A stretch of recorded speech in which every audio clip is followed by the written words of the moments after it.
আড়াল থেকে দীপা এবং চারুর সমস্ত কথা শুনে সমস্ত সত্যি জেনে ফেলল সোনা। হ্যাঁ বন্ধুরা, আমরা এমনটাই দেখতে পাবো অনুরাগের ছোঁয়া ধারাবাহিকের আজকের পর্বে। রাকেশ বলে, আমি খারাপ মানুষ নই, আমার একটা মেয়ে আছে যার হার্ট সার্জারির জন্য 15 লক্ষ টাকা লাগবে।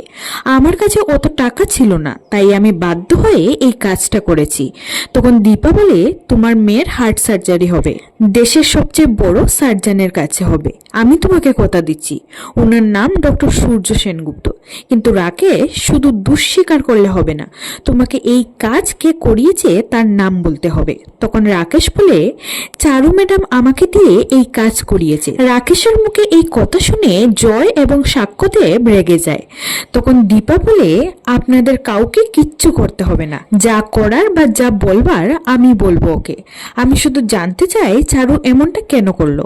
বলেই রেস্টুরেন্ট থেকে বেরিয়ে যায় দীপা।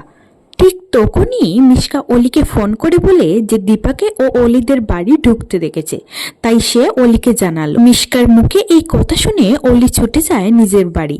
অন্যদিকে দীপা চারুকে চড় মেরে বলে, এটা তুমি কেন করলে চারু? তোমার জন্য জয়ীর জীবনটা ছারখার হয়ে গেল। জয়ী আমাকে মা বলে ডাকে।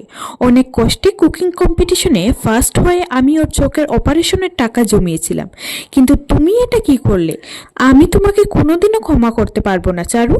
তখন চারু দীপার কাছে ক্ষমা চায়। ঠিক তখনই অলি সেখানে আসে। দীপা এবং চারুর সমস্ত কথা শুনে অলি বুঝতে পারে যে এসব কিছুর পেছনে চারুর হাত রয়েছে। তাই সে চারুকে এসে বলে, তুমি এমনটা কি করে করতে পারলে চারু?